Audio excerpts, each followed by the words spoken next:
Sí,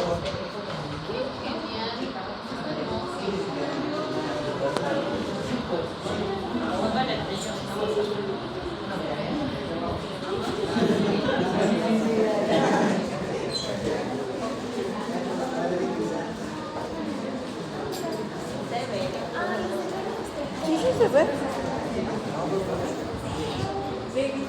Tienes que poner.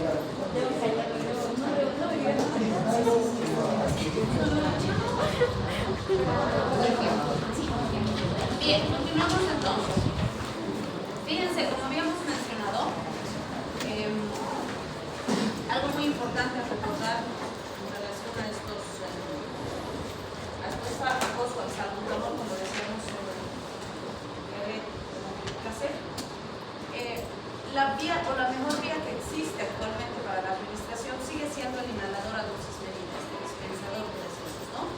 Pero como dijimos, puede haber pacientitos que no se adapten a ese tipo de aplicación y entonces en ellos no va a servir, aunque para la mayoría sea la mejor vía de administración. Así que nos servirá más los comprimidos, el jarabe, las nebulizaciones y demás. Entonces, para eso es que tenemos presentaciones diferentes. Por ejemplo, fíjense, este es el jarabito, ¿no? El jarabito viene de 2 miligramos en 5 ml. Estos son los comprimidos que vienen de 4 miligramos. Y esta es la solución para nebulizar que viene de 5 miligramos por ml, tiene frasquito gotero. No puedo nebulizar al paciente con el jarabe, ¿sí? Entonces, cada presentación está diseñada para su aplicación. ¿Qué vamos a considerar? Que cuando usamos los PAF, el inhalador a dosis medida nos va a permitir administrar con el dispositivo. El pacientito va a sellar con su boquita aquí, vamos a apretar y va a salir dispensado el PAF, ¿no? Entonces ahí vamos a tener la administración. Si le damos el comprimido, va a tomar por vía oral, simplemente el jarabito le podemos dar con una jeringuita, la verjita, por ejemplo. Y la dosis en adulto es de 2 a 4 miligramos cada 6 a 8 horas. En los pacientitos pediátricos se da de 1 a 2 miligramos también cada 6 a 8 horas.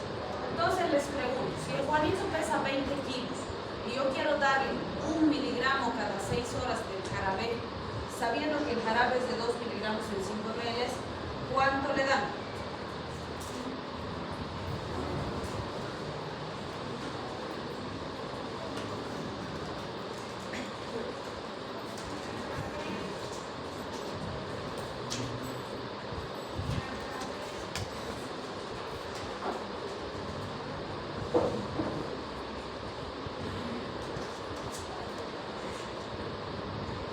¿Cuánto le daríamos?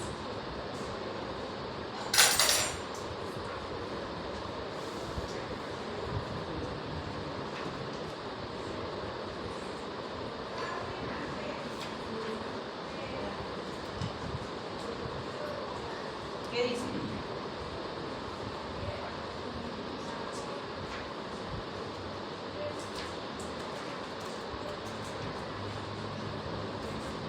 ¿Cuánto le daríamos? ¿Está? ¿Ya puesto? Ojo que el cálculo de kilopeso y receta, eso entra de aquí para siempre, hasta que termine en paz, con toda su vida, además va a tener que usar eso. ¿Cómo es? Acá no necesito calcular kilopeso, ¿sí? El peso del Juanito es un distractivo, porque fíjense, acaso dice por kilo, no dice por kilo, dice 1 a 2 miligramos cada 6 o cada 8 horas, no es por kilo. Entonces lo único que hago es ver la equivalencia. Digo, si el jarabe tiene 2 miligramos en 5 ml y yo quiero darle 1 miligramo, ¿cuántos ml tendría que darle? 2.5. 2.5, ni siquiera necesito calcular, ¿no? Entonces simplemente hago la equivalencia y con esos 2.5 hago mi receta, ya está. ¿Sí? Bien, ahora sí vamos a hacer cálculo de kilopeso. Acá tengo la solución para nebulizar que viene, como hemos dicho, en frasquito gotero. Entonces voy a calcular los ml y también las gotas que tengo que utilizar. Entonces fíjense, para los adultos voy a usar de 2.5 a 5 miligramos en 2 a 3 ml de solución salina y eso voy a utilizar una nebulización que va a durar unos 15 a 20 minutos cada 4 a 8 horas. En el paciente pediátrico, en este caso guanito le vamos a dar 0.15 miligramos por kilogramo dosis. ¿Cuánto tendría que darle al guanito en ml y cuánto en gotas, considerando que el guanito pesa 20 kilos? ¿Cuánto sería?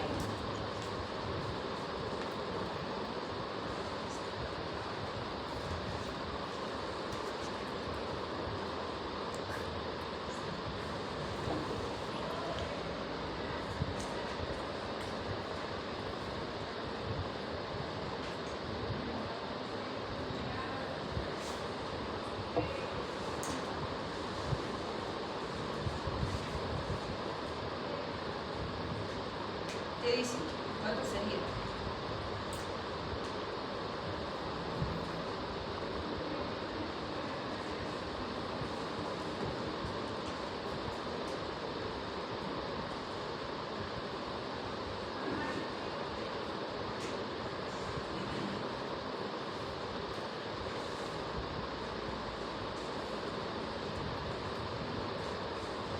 ¿Qué dice?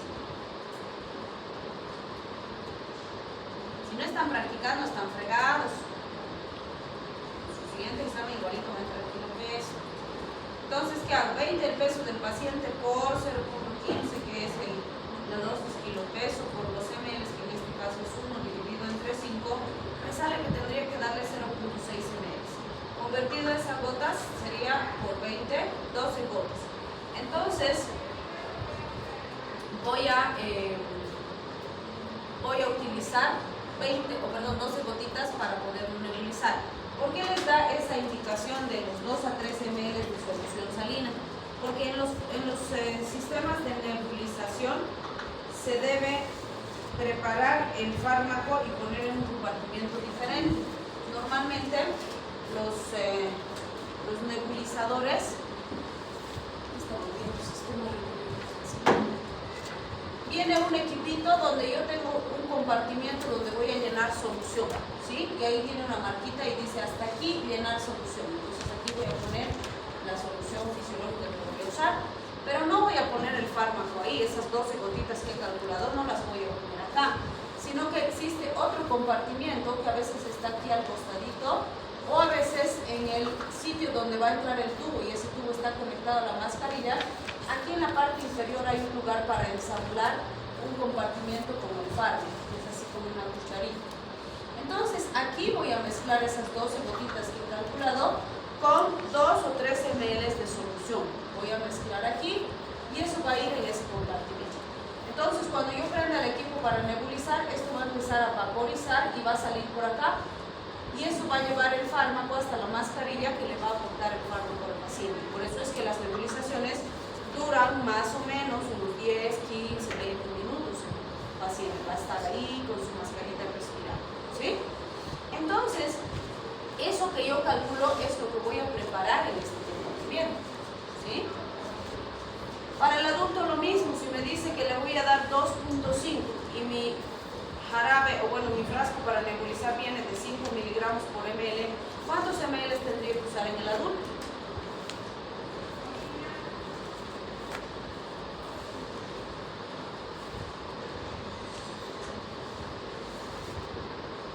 ¿Qué dice?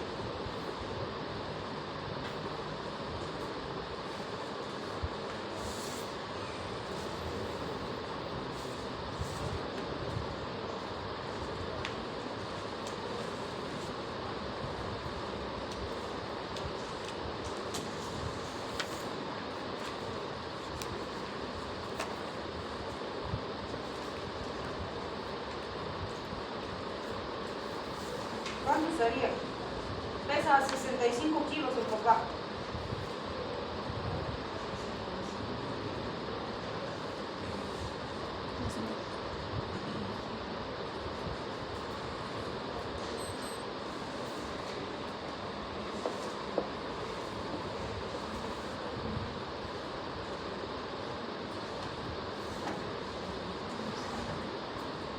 Uno más calcula.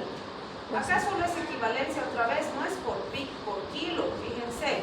Entonces digo, si tengo 5 en un ml y le quiero dar 2.5, ¿cuántos ml le voy a dar?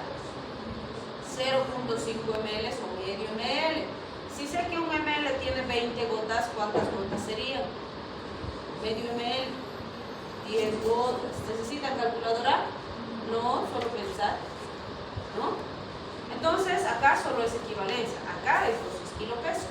Y voy a preparar igualito, le voy a dar al papá medio ml, voy a disolver aquí con 12 ml de solución, voy a poner aquí o aquí dependiendo del modelo del miniaturizador y ya está. ¿Sí? Entonces, vean, tienen que aplicar eso con lo que ustedes ya conocen y ya saben. Bien, cuando hablamos del fenol-dopam, vamos a ver que tenemos agonistas dopa 1, ¿sí?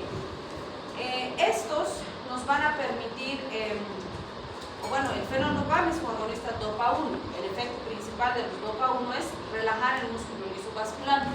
Entonces se usa en casos de hipertensión, pero no en cualquier hipertensión, sino hipertensiones severas, graves, que no se han estabilizado fácilmente y sobre todo en pacientes que están hospitalizados porque requieren titulación de las concentraciones para la vigilancia. Y normalmente se usa en pacientes que están en terapia intensiva.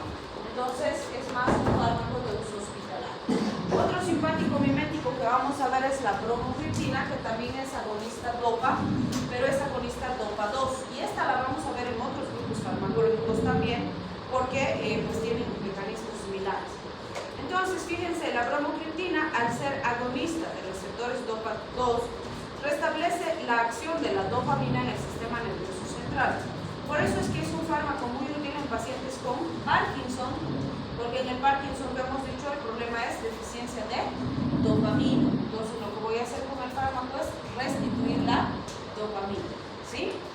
También se puede usar en pacientes con hiperprolactinemia, en el entendido que la acción dopa va a inhibir la liberación de prolactina en un paciente que tiene exceso. Por ejemplo, no sé, digamos tenemos pacientes masculinos que están desarrollando ginecomastia por la hiperprolactinemia. Entonces hay alguna alteración ahí que debo corregir. O digamos que tengo pacientes femeninas que son jóvenes, que no son mamás y no están dando de lactar y de repente están produciendo leche. Entonces tengo que suprimir esa lactancia porque no corresponde, hay una alteración ahí, ¿sí? Voy a suprimirla, pero voy a investigar la causa, qué es lo que ha pasado para que ese paciente o esa paciente tengan esa alteración. Para este tipo de aplicaciones son estas dosis de 2.5 a 5 miligramos cada 12 horas por 14 días, porque obviamente en Parkinson no le voy a dar 14 días o más. Al paciente con Parkinson le voy a hacer tratamiento constante, porque no se va a sanar o no va a curarse, por decirlo así. Evidentemente en Parkinson, como ya dijimos antes, el tratamiento de primera elección es la L-dopa, sustituto de la dopamina, ¿sí? Pero hemos dicho que cuando usa L-dopa podría aparecer tolerancia, fenómeno on-off, y en esos casos puedo intercalar con bromocriptina o sustituir con bromocriptina por un tiempo y después retomar la L-dopa, ¿sí? Entonces sí me va a ayudar en ese tipo de situaciones. Bien, también tenemos la dopamina. La dopamina es un fármaco que nos va a permitir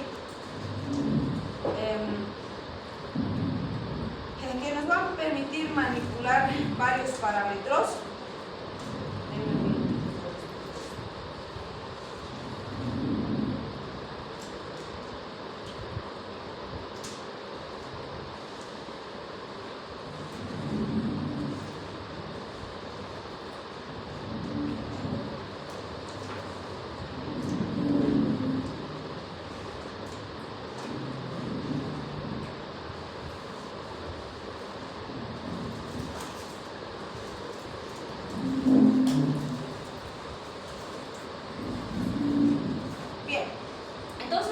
Dependiendo de la dosis específica que uso de dopamina, puedo conseguir un efecto diferente, porque de hecho la dopamina actúa en varios subtipos de receptores.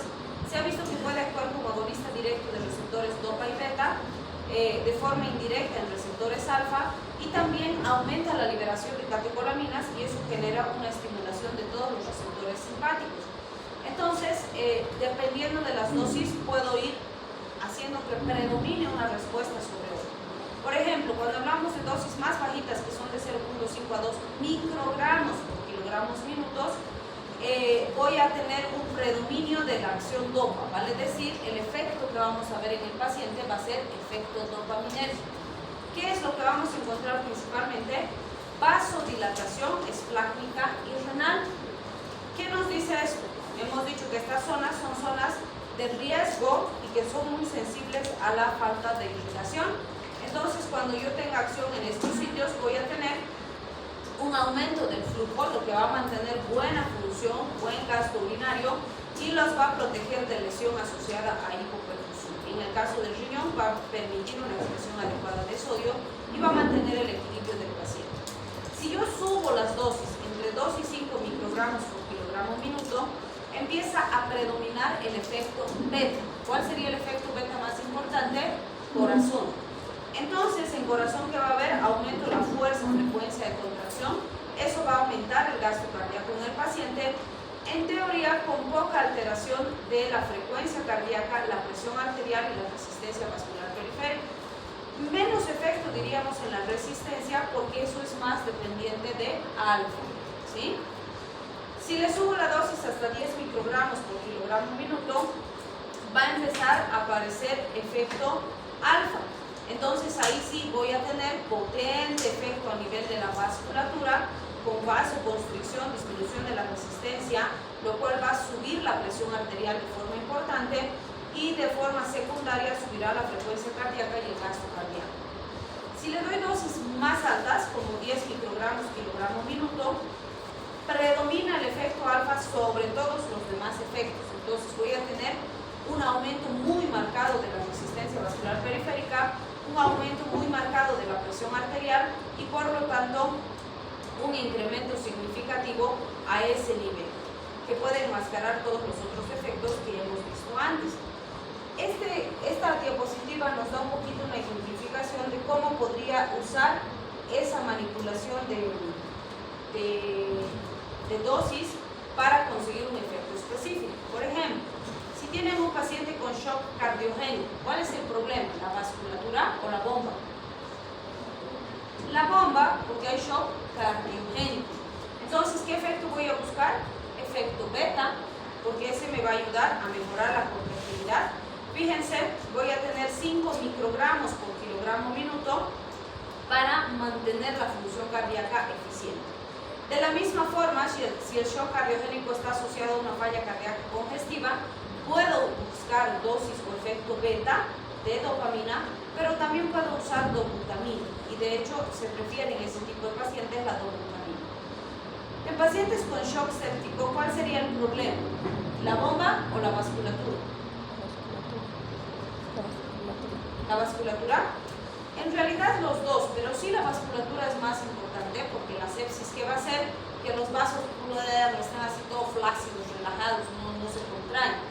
Entonces, por supuesto, eso hace que baje de forma brusca la presión arterial y el corazón intenta compensar, trata de bombear más para compensar esto, pero fracasa. Entonces también va a empezar a deteriorarse la función cardíaca. Y por eso me dice, busco las dos, beta y alfa. Por un lado, mejorar el tono vascular para que exista mejor presión y por otro lado, que el corazón pueda bombear mejor la sangre para perfundir los tejidos. Pero si no controlo la sepsis en estos pacientes, va a fracasar. Tarde o temprano ese vasospasmo que estoy consiguiendo va a ser insuficiente para mantener estable al paciente. Entonces, fíjense, me ayuda a ganar tiempo, pero no es suficiente. ¿Sí? Bien. Si tengo un paciente al que quiero darle soporte circulatorio y post-bypass coronario, ¿qué voy a buscar? Efecto beta, entonces 5 microgramos kilogramo minuto. Y así puedo manipular dependiendo de lo que necesite. Finalmente, en este capítulo hablamos un poquito de fármacos de acción indirecta, como son las anfetaminas y algunas drogas de abuso que vamos a ver. Entonces, dentro de las anfetaminas, uno de los fármacos más usados es el metilfenidato. No es una metanfetamina, es anfetamina. Las metanfetaminas son drogas muy peligrosas y son drogas de abuso. Pero las anfetaminas son fármacos, pero tienen características de droga, vale decir, las anfetaminas producen tolerancia y producen dependencia. Y su potencial de producir tolerancia es bastante alto, por eso es que son fármacos de prescripción controlada. En teoría, con anfetaminas se tiene mucho más cuidado que con otros fármacos, incluyendo benzodiazepinas. Teóricamente, la receta que te dan para metanfetamina no sirve más de 3 días. O sea, si en 3 días tú no has comprado, esa receta ya no sirve. Tienes que ir a tu médico de nuevo para que te haga una nueva receta para volver a comprar el fármaco. ¿Sí? Obviamente dijimos, aquí no se aplican mucho las normativas, pero por lo menos con anfetaminas creo que se pueden tomar las farmacias. Entonces, fíjense, ¿para qué usaría anfetamina? Me fijo sus efectos y ahí voy a entender. Disminuye el apetito. Es un potente psicoestimulante y sube la presión arterial. Entonces, ¿para qué uso? Una de las aplicaciones más conocidas es el famoso TDAH, es decir, el déficit de atención e hiperactividad en la infancia. ¿Sí? Entonces, podemos usar ahí anfetaminas. Obviamente, hay que hacer muy bien el diagnóstico del paciente y determinar con cuidado qué pacientes necesitan medicación y qué pacientes no la necesitan. ¿Sí? Porque hay pacientes que no, solo necesitan algunas estrategias, herramientas para mejorar su concentración y demás, y es suficiente, no necesitan fármaco, ¿sí? Y un grupo reducido de pacientes sí van a necesitar fármaco para mantener eficacia o lograr aprender. Ahora yo les pregunto, si el paciente tiene un déficit de atención por hiperactividad, ¿por qué le doy un psicoestimulante? Si es hiperactivo, ¿por qué le doy un psicoestimulante? ¿No se va a poner más hiperactivo?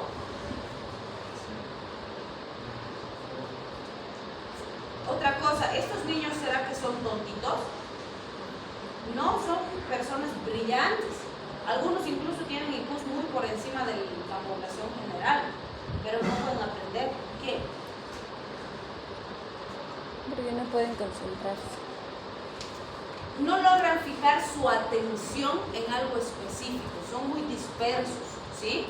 Un segundo están mirando la presentación, al otro segundo están viendo que el basurero no sé qué tiene, al otro segundo que la Juanita tiene una estrellita en su zapato, al otro segundo escucha la doctora no se ha peinado, y después el ventilador se va a volar y nos va a cortar la cabeza, y así, está viendo uno, aquí así, allá, no sé qué, y se distrae luego algo, ¿qué habrá dicho el docente? ¿Sí? Entonces, el problema con estas personas con hiperactividad y déficit de atención es que no logran centrar su atención en algo específico para aprender. Y el aprendizaje depende mucho más de la atención que de la inteligencia. ¿Sí? Porque puedes tener distintos niveles de inteligencia y poder aprender siempre y cuando logres atender suficiente tiempo a algo específico. ¿Sí? Entonces el problema de estos pacientitos es que no logran centrarse. ¿Qué hacemos con el fármaco? Centramos su atención en algo específico. Eso es lo que nos da de beneficio el fármaco. Entonces sí va a permitir que el paciente se concentre mejor y pueda aprender. Ahora, no quiere decir que el paciente va a tomar el fármaco y va a aprender más. No, porque el fármaco no va a hacer que aprenda más. Eso lo hace su cerebro al trabajar, al practicar, al generar cognición. Si le doy el fármaco, pero no hago que haga tareitas, no hago que haga ejercicios, no hago que practique matemáticas, que practique lectura, que practique, no sé, física, química. Si no hago ese proceso de ejercitación, igual no va a aprender, aunque tome el fármaco. ¿Sí? Entonces el aprendizaje no ocurre, si quieren, espontáneamente. Necesita tiempo y dedicación a lo que quieres aprender. ¿Sí? Entonces es un punto bien importante a considerar. También se ha usado, o se usa todavía, los endocrinólogos están usando en trastornos de obesidad. ¿Por qué? No en cualquier obesidad, sino en los cuadros de obesidad asociados a obesidad mórbida, obesos con mucho sobrepeso que han fracasado otras terapias, han fracasado esquemas de actividad física, han fracasado esquemas nutricionales, etc. Entonces los endocrinólogos están siendo un poquito más agresivos, vamos a decir, y están asociando anfetaminas con biguanidas como la metformina y con hipermetabolizantes como las hormonas tiroideas, ¿no? Obviamente eso bajo un estricto seguimiento, una estricta vigilancia del paciente. ¿Por qué? ¿Qué va a hacer la anfetamina? Va a reducir el apetito del paciente, ¿sí?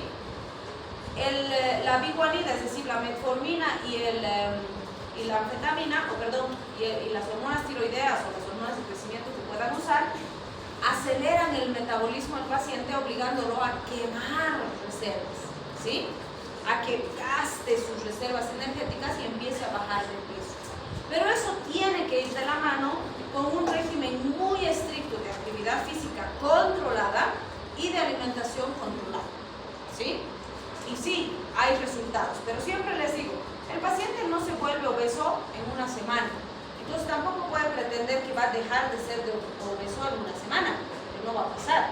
Va a ser meses, años inclusive de tratamiento para lograr alcanzar estándares más apropiados de peso, ¿sí? Bien, también se pueden utilizar en narcolepsia o en apatía. Obviamente es una narcolepsia patológica. Recuerden que es una enfermedad en la que el paciente es incapaz de mantenerse despierto, lo cual limita todas sus actividades. No puede estudiar, no puede trabajar, no puede vivir, porque todo el tiempo está durmiendo, ¿sí?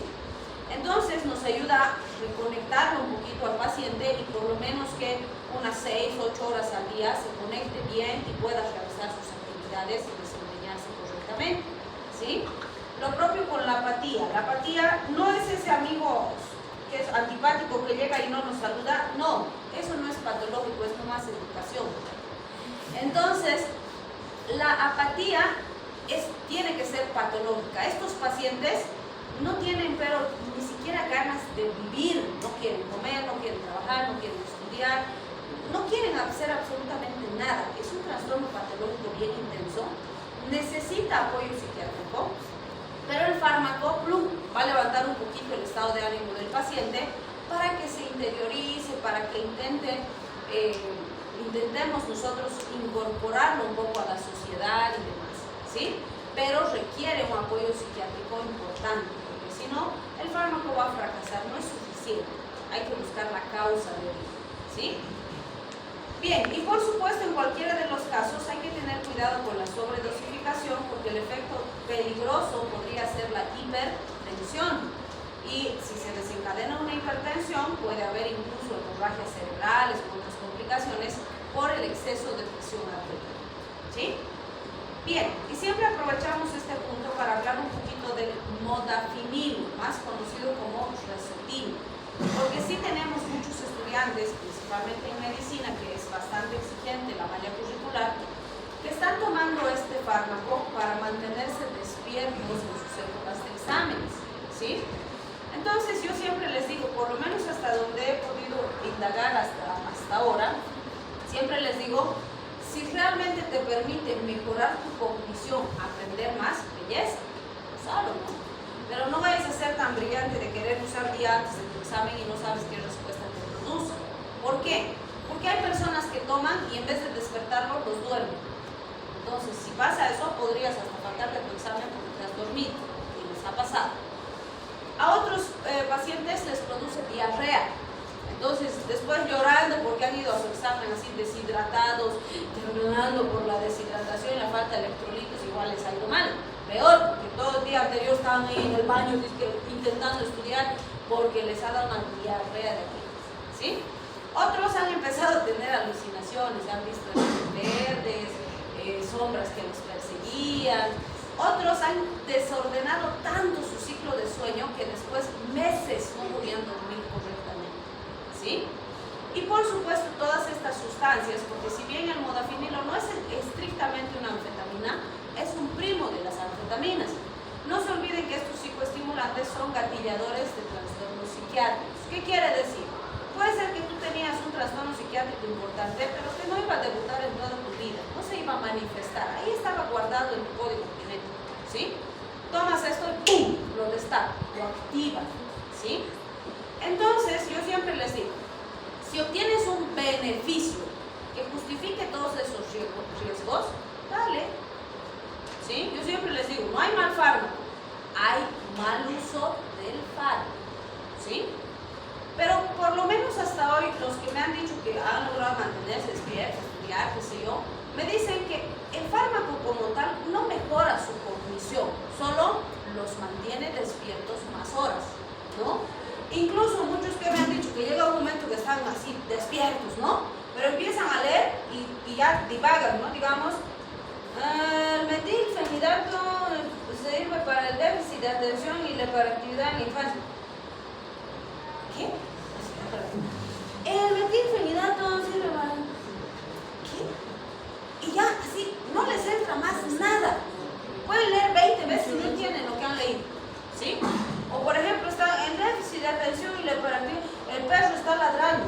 ¿Sí, no? Porque ladró el perro de al lado. Entonces, empiezan a tener esas variaciones en la cognición, pero ya no aprenden más, ¿no? Entonces, yo siempre les digo, no existe nada mágico y maravilloso que tú tomes y ¡pum! Vas a ser genio de la noche a la mañana. Porque si hubiera, pues ya hubiéramos usado, ¿no? Entonces, ¿qué hacen estos? Te mantienen más alerta, te estimulan. Pero ¿qué tienes que hacer tú? Tienes que estudiar, pues, ¿no? Como les digo, lo único que hace que seas más brillante es que hagas funcionar tu cerebro. Y eso es ejercitándolo. No hay fármaco que te ejercite el cerebro. No hay. ¿Sí? Bueno, te mantiene más despierto. Si aprovechas esas horas bien para estudiar, vas a mejorar tu rendimiento. Pero no es por el fármaco, es porque tú estás estudiando más. ¿Sí? O algunos me dicen, Doc, ¿y el neurobimin sirve? Yo les digo, claro, por supuesto, pero tienes que usar bien, ¿no? Porque si la siguiente semana tienes exámenes y has empezado a tomar hoy día, tarde. ¿Cuánto necesitas, más o menos, cuando hablamos de vitaminas y suplementos para tener efecto metabólico? Mínimo un mes. Entonces tienes que empezar a tomar tu neurobimin antes, un mes antes de tus exámenes, pero además acompañar eso, porque no es tomas neurobimin y vas a ser genio, ¿no? Es tomas neurobimin y estudias, pues, ¿sí? Ahí sí, tu cerebro va a agarrar ese suplemento y va a empezar a generar nuevas reconexiones, va a aprender más. Sí, te va a ayudar, pero es con ejercitación. Porque si tomas neurobimin todos los días, todo frasco, todo el año, y no estudias, vas a seguir siendo sonso, pues. No porque hayas nacido sonso, sino porque no estás ejercitando tu cerebro, nada más. ¿Sí? Entonces yo siempre les digo, el fármaco ayuda, pero el que hace el trabajo es tú. ¿Sí? Pues quieren mejorar su cognición, yo les digo, empiecen a tomar neurobimin, sí, pero a ver, empezar todos los días, fíjate, aparte de todo lo que habitualmente haces, fíjate, esta media hora me voy a sentar a estudiar. Con el método que tú estudias, te vas a dar cuenta que los primeros días, por decirte, en esa media hora aprendes media planita, necesito más. Pero va a pasar una semana, 2 semanas y te vas a dar cuenta que en esa misma media horita, escucha, te comes 4 horas, ¿sí? En esa misma media horita vas mejorando tu capacidad de aprendizaje. ¿Es el fármaco que está haciendo magia? No, es que tú estás generando activación neuronal, ¿sí? Entonces, el aprendizaje depende más de que tú ejercites tu cerebro que de que le des drogas, ¿sí? Yo tomé neurobimin, pero hace años atrás, y efectivamente en una hora me demoraba hacía como 2 páginas, pero en una hora cuando tomé el neurobimin, el capítulo entero fue espectacular. Lo dejé de tomar, fue porque después no pude dormir. ¿Ya? Entonces tal vez hay que corregir un poquito las dosis. Tomaba 5 minutos. ¿Y todos los días? ¿Cuánto tiempo? 2 meses. 2 meses. Ya. Y yo después quise dormir y no podía porque escuchaba el sonido de la mosca, el sonido del agua, el sonido del sonaba el sonido del ascensor, el del vecino, cada vez así 1000 por hora, pero ¿Y a qué hora tomabas? a las 12 del día. A mediodía. Tal vez variar un poquito, probar en el desayuno. Pero Y tal vez intercalar. O sea, tal vez te has sentado un día por sí, tiempo. un día no. Un día sí, un día no, y después ir subiendo. Fue Porque espectacular. incluso se puede tomar los 5 ml hasta 3 veces al día. Pero algunos, ¿qué pasa? Muchas les genera mareos, les genera sueño, les fatiga. No, yo ¿Por no. qué? Porque no Yo estamos estaba así. así, pero a 1000 por hora, pero no pude dormir y ya después me quedé con la Entonces, tal vez intercalar y espaciar, porque el suplemento no es dañino, pero siempre hacer pausa. Más o menos se estima que 3 meses puedes tomar, haz pausa 1 mes. Luego 3 meses pausa. pero no lo paré a los 2 meses porque de verdad que no pude dormir. Quería descansar y no podía. Sentía la huella de la mosca, que del agua, que del vecino, que del perro. Te tal vez bajarle la dosis a la mitad también y probar. ¿Por qué? Porque saben que aunque no crean, y eso es bien común, tal vez es bien sensible, porque a los papás cuando les damos multivitaminas para los chiquis, les decimos, mamá, no le vas a dar de noche, porque de verdad, tú le das vitaminas, así parece nomás vitaminita, no le das vitaminas al chiqui de noche, se pone pipoca, así, pero está ahí, no sé qué, pero ya dormí, y el otro, y Jenny se sale y otra vez, y la mamá, no, es la vitamina, de verdad genera activación, ¿no? Pero si tú eso combinas, coordinas y empiezas, puedes potenciar tu producción, claro que sí. Pero hay que hacerlo así, como te digo, hay que ir probando con cuáles te mantienes más estable, porque sí es importante que descanses. Entonces tal vez la hora, un poquito la dosis, periodos interdiarios, pero si te mejora tu cognición, belleza, se puede aprovechar. ¿No? Tal vez probar así. ¿Y cuál es la dosis recomendada? Por eso, lo ideal, bueno, en general usamos de 5 ml 1 a 3 veces al día. ¿De qué depende? De la tolerancia del paciente.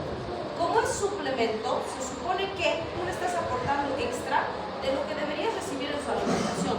No deberíamos necesitar suplementos. Pero yo siempre les digo, cada vez comemos peor, les decía en bioquímica secundaria, cada vez comemos peor. Vivimos de salchipapa, de milaneses del kiosco, que no sé qué. Entonces no tenemos el suficiente aporte vitamínico que deberíamos, ¿no? Pero depende mucho de la tolerancia del paciente. Entonces, la mayoría empezamos con 5 ml día y toleran bien. Si puede ser muy sensible como tu compañera, le bajamos a la mitad.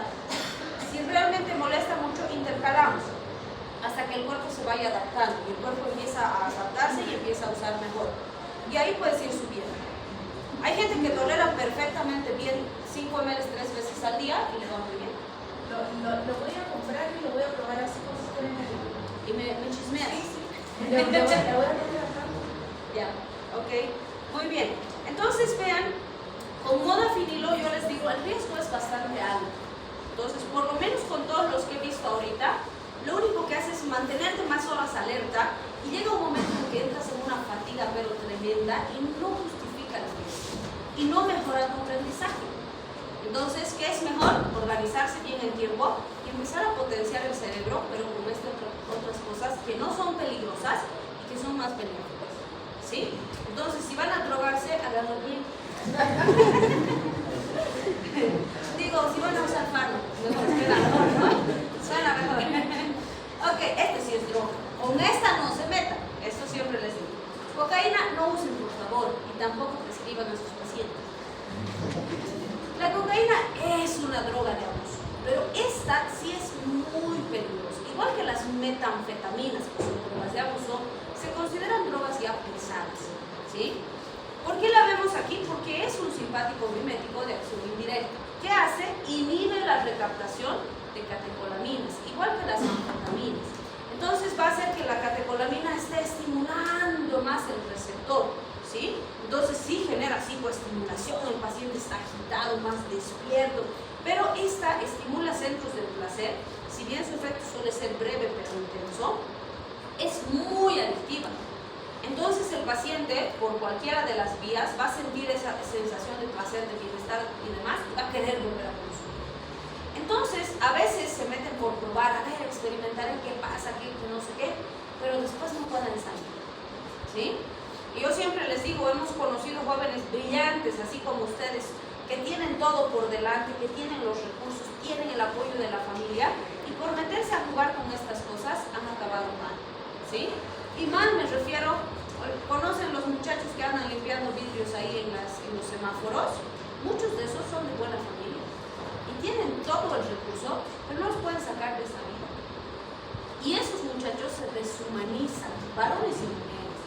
Y de verdad, cuando están bien metidos en el consumo, hacen cualquier cosa por conseguir la droga y seguir usando, ¿sí? Y deshumanizan porque hacen lo que sea, lo peor que ustedes se imaginen, lo hacen sin problema por conseguir droga.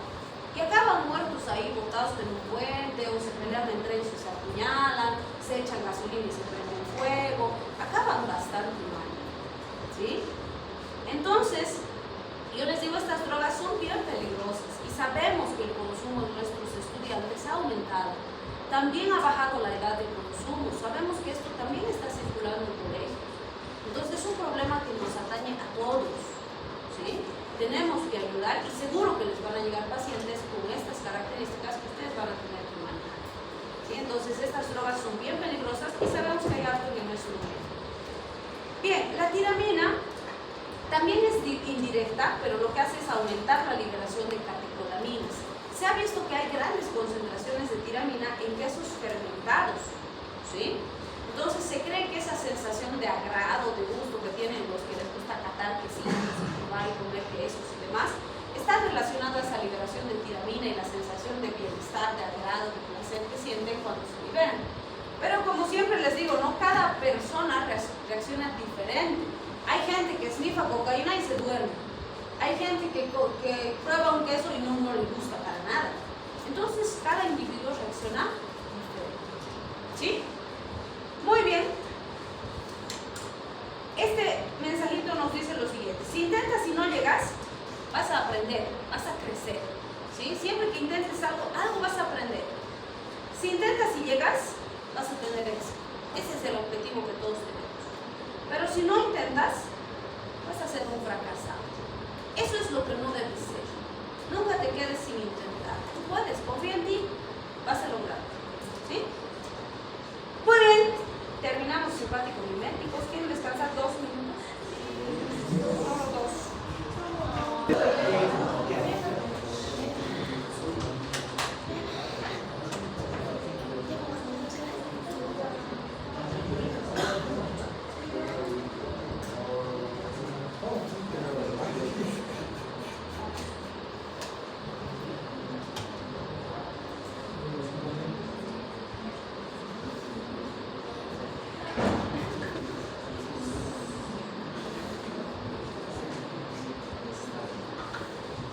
Vamos a empezar entonces el tema de antiadrenérgicos, o también conocidos como fármacos antagonistas de los adrenoreceptores. Igual pueden deducir todos estos conceptos si saben autónomo, ¿sí? Entonces vamos a entender los inhibidores de los adrenoreceptores y vamos a analizar las implicaciones clínicas de este grupo de fármacos, ¿sí? Entonces siempre les digo, si los simpático-miméticos si los sé, puedo deducir lo que va a pasar cuando bloqueo los otros, ¿sí? Entonces, fíjense, los que más nos interesan son los bloqueantes alfa y los bloqueantes beta. Entonces, dentro de los bloqueantes alfa, y esto es sobre todo por la distribución de receptores, es la mayor cantidad de receptores que vamos a tener. Entonces, de los bloqueantes alfa nos interesa mucho saber si son reversibles o irreversibles.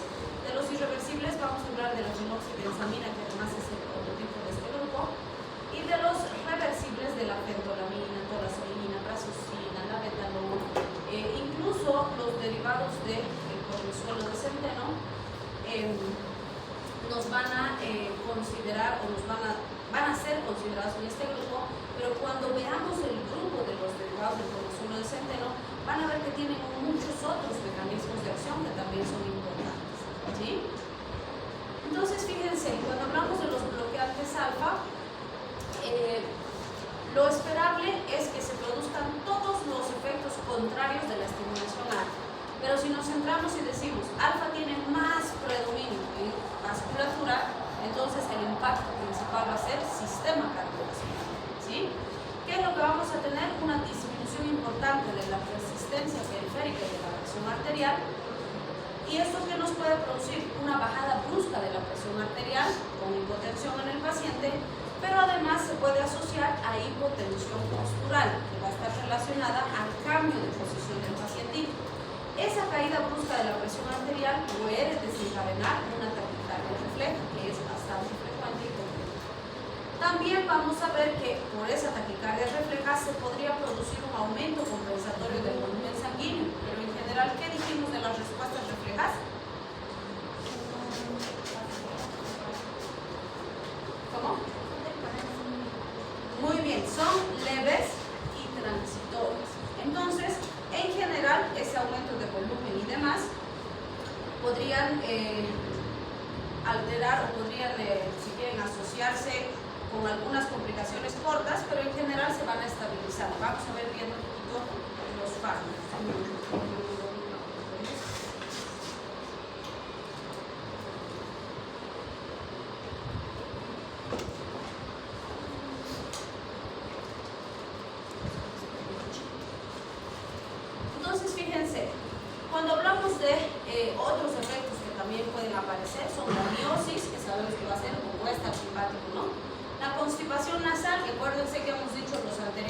usaban para la congestión. Entonces estos, como son contrarios, generan congestión, ¿sí?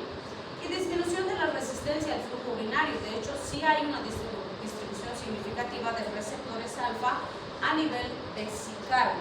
¿Cuál sería el efecto a nivel vesical del bloqueo alfa?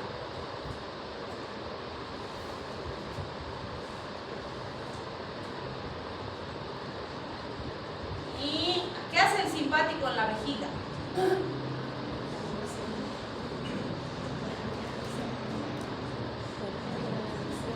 Muy bien, el simpático relaja el detrusor y cierra el esfínter. Y si este lo bloquea, ¿cuál va a ser el efecto?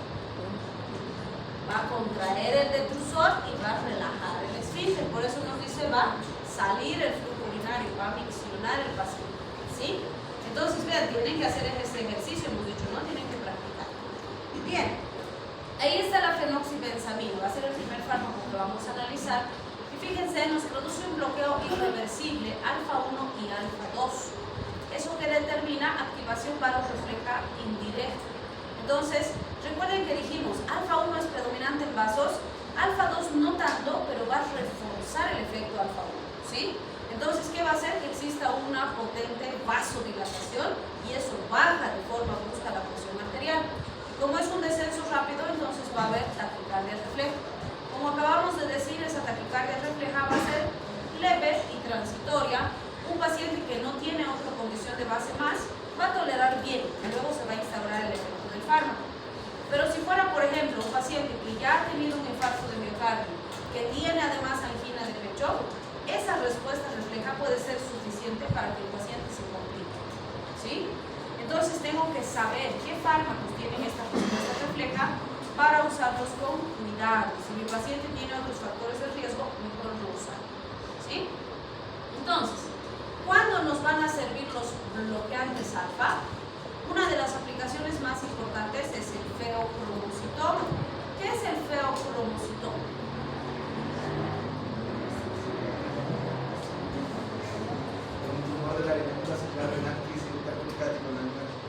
Muy bien, entonces si vemos acá, ahí está el feocromocitoma, ¿no es cierto? Entonces ese es un gran productor de catecolaminas. ¿Qué va a hacer? Va a descompensar al paciente, pues porque va a tener exceso de efecto simpático y lo que más se va a descompensar va a ser la frecuencia cardíaca, la presión arterial que van a estar muy altas. ¿En qué me va a ayudar el bloqueante alfa? A controlar esa función cardíaca, bajar la presión, bajar la frecuencia cardíaca, ¿sí? ¿Solucionará el feocromocitoma? No, no está haciendo nada con el tumor. Entonces, ¿qué tengo que ver? Si este paciente puede ser candidato a una cirugía, si puedo extirpar el feocromocitoma, porque ahí sí voy a tratar el problema de base, ¿sí? Bien, otra condición en la que nos pueden servir estos fármacos es en estados donde exista elevación de catecolaminas por otras causas. No hay feocromocitoma, pero hay exceso de catecolaminas. Entonces también sube la presión arterial, el corazón se descontrola. Me puede ayudar a controlar, pero también tengo que buscar la causa específica, ¿sí? Otra situación en la que me puede servir pacientes con vejiga neurogénica. ¿Qué sería la vejiga neurogénica? ¿Cuál sería el problema del paciente con vejiga neurogénica?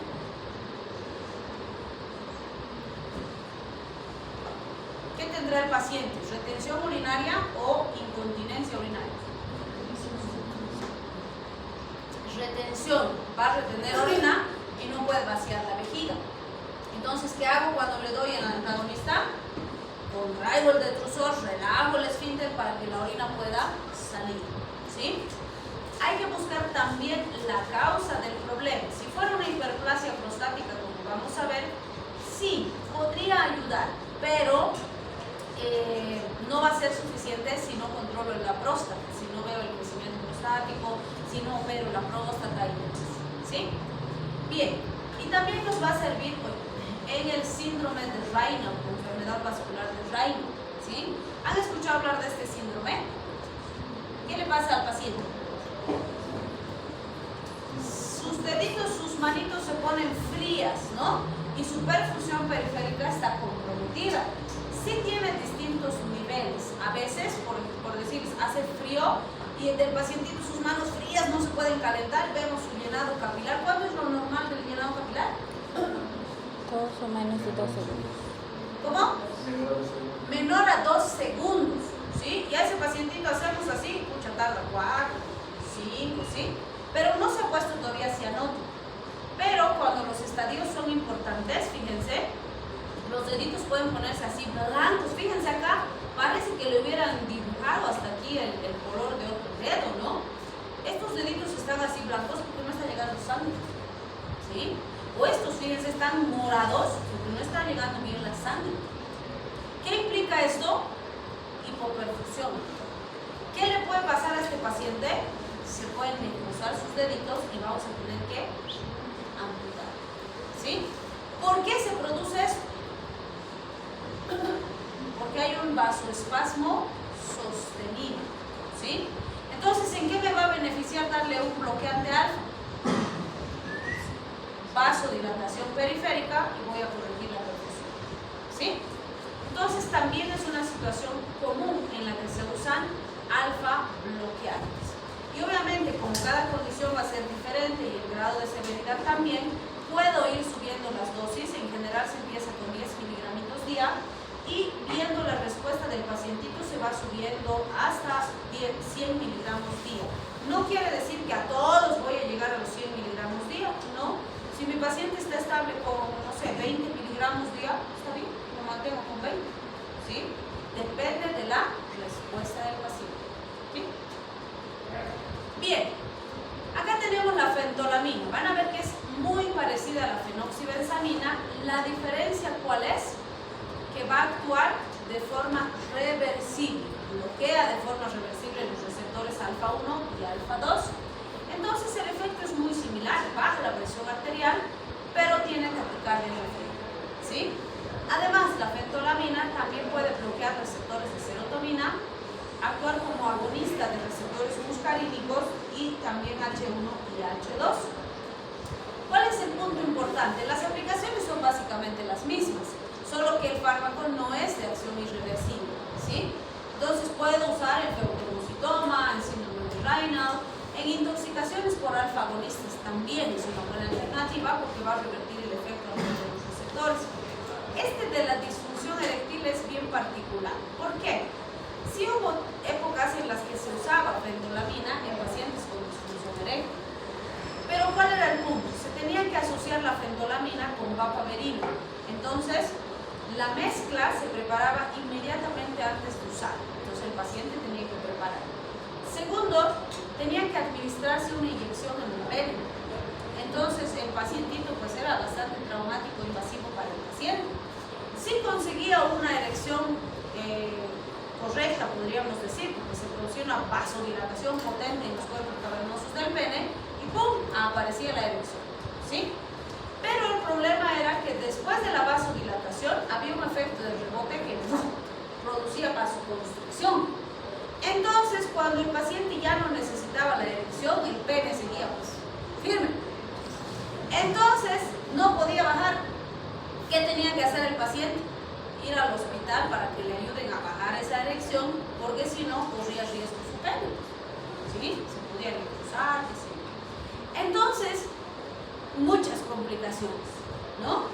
Y como ahora tenemos fármacos que toman su tabletita y ya está funcional, entonces no es necesario, el beneficio no justifica el riesgo de ninguna manera. Entonces no se usa más para disfunción eréctil, ¿sí? Muy bien. Este grupo es más selectivo, fíjense, prazosina, doxazosina, terazosina, son bloqueantes alfa 1, pero no alfa 2. Entonces, ya tienen más selectividad del receptor. ¿Qué determina eso? Que actúen bien sobre la resistencia, es decir, sí bajan la presión arterial, pero como el efecto no es tan intenso, no tienen taquicardia refleja. Entonces, para los pacientitos que la taquicardia refleja constituye un riesgo, este grupo es mejor. Y de hecho van a ver que este es el grupo que más se usa en hipertensión, ¿sí? Entonces, la aplicación principal es la hipertensión arterial. También se usa mucho este grupo en hiperplasia prostática benigna, ¿sí? Se ha visto que por un lado ayuda a contraer, hemos dicho, la vejiga para vaciar el contenido urinario, pero por otro lado también de cierta forma disminuye la opresión que la próstata genera en el conducto, pero no disminuye el tamaño de la próstata, ¿sí? Entonces, lo que consigue el bloqueante alfa es recanalizar la eliminación de la orina, hace que el paciente miccione mejor y orine mejor, ¿sí? Sin embargo, los urólogos vamos a ver que siempre nos dicen, en hiperplasia prostática benigna, tarde o temprano vamos a tener que operar al paciente, solo es cuestión de tiempo, ¿sí? Entonces, el tiempo que puedas mantenerlo con fármacos va a depender de varios factores. El más importante, el PSA.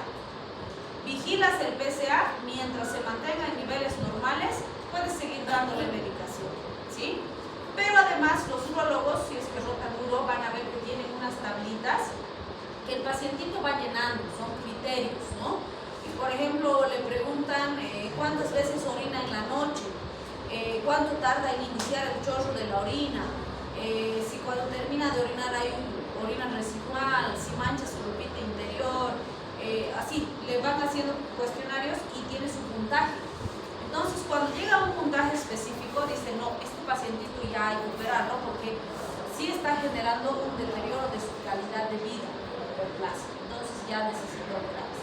Entonces van vigilando sus parámetros, si el pacientito está estable, no genera mucha molestia, el fármaco lo está manteniendo bien, el PSA está dentro del rango normal, ok, no es necesario, ¿sí?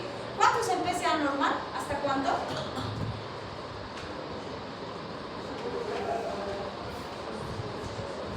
¿Qué es el PSA? Mejor por ahí empezaremos. ¿Por qué no preguntan si no saben? El antígeno prostático específico, la siguiente clase me van a decir ustedes cuál es el rango normal, tienen que saber, porque en base a eso vigilamos. Si empieza a subir, cuidado con el cáncer de próstata, ¿sí? Si está normal, pues no nos preocupamos, ¿sí? Pues tienen que saber parámetros normales. Bien, y por supuesto las retenciones urinarias también van. Este fármaco se llama tamsulosina. Este es el más selectivo y el mejor para las hiperplasias prostáticas. Fíjense, es de lo más selectivo que tenemos. Es selectivo alfa 1A. Y 1A es particular de próstata. O sea, sí hay en otros lugarcitos, pero poco. Mucho menos que alfa 1 más. ¿Sí? Entonces tiene excelente efecto en el músculo liso prostático con mínimo impacto en la vasculatura. Entonces, en hiperplasia prostática benigna, tamsulosina de 0,4 a 0,8 miligramos día va excelente. Es común que encontremos tamsulosina mezclada a dutasterida o finasterida, ¿sí? Dutasterida y finasterida son antiandrogénicos. ¿Por qué le daríamos antiandrogénicos a un paciente con hiperplasia prostática?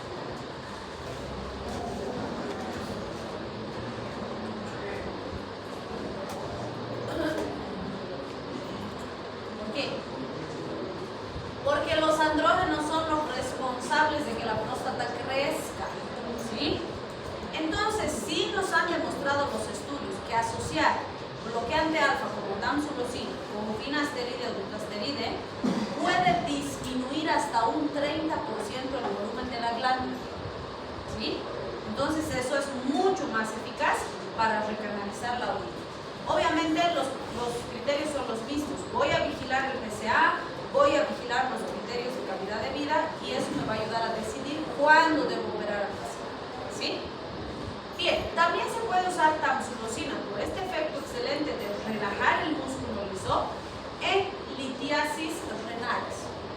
Las litiasis renales van a ver que lo que el paciente refiere cuando llega es que les duele terriblemente, normalmente llega así doblado de dolor, ¿sí?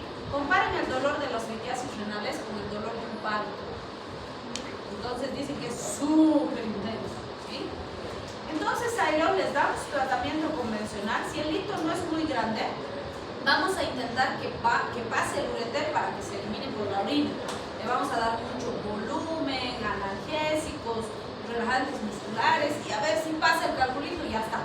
Pero si el calculito es grandecito y se va a trancar y no va a poder pasar, entonces se hace una litotripsia. Se entra con equipos especializados y se tritura al cálculo y ahí recién va a salir, ¿sí? Y obviamente hay que dejar unos estencitos y demás para que no se estenose el ureter, porque después se produce otro tipo de obstrucción, ¿sí? Entonces vean, en esos casos para disminuir el dolor tan intenso que siente el paciente. Que con analgésicos comunes no es suficiente, le duele terrible al pacientito y como esto no relaja las fibritas, entonces realmente siente un alivio significativo del dolor. ¿Sí? Bien, esquita más, la yoimbina. La yoimbina es parecida a la clonidina. ¿Se acuerdan que hemos dicho de la clonidina? La clonidina era simpático mimético y simpático lítico, ¿verdad? Simpático mimético por mecanismo de acción, simpático lítico por efecto. La yoimbina es su opuesto. La yoimbina es simpático lítico por mecanismo de acción, porque bloquea los receptores alfa 2, pero es simpático mimético por su efecto, porque fíjense, sube la presión arterial y la frecuencia cardíaca, que no es lo que hacen los bloqueantes alfa, ¿sí? Entonces, ¿cuándo uso? En hipotensión arterial. Sí se ha descrito yoimbina en disfunción eréctil, aparentemente de alguna forma mejora la funcionalidad, pero no es un fármaco de primera elección. Ya hemos dicho que hay otras alternativas y mejores. Y el labetalol es bloqueante beta y bloqueante alfa 1, por eso algunos lo ven en este grupo y otros lo ven con los beta copiantes. Pero ciertamente los dos efectos refuerzan su acción. ¿Por qué? El bloqueante alfa vasodilata, baja la presión arterial, y el bloqueante beta deprime la función cardíaca, por lo tanto contrarresta también la taquicardia refleja. ¿Cuándo se usa? En pacientes hipertensos.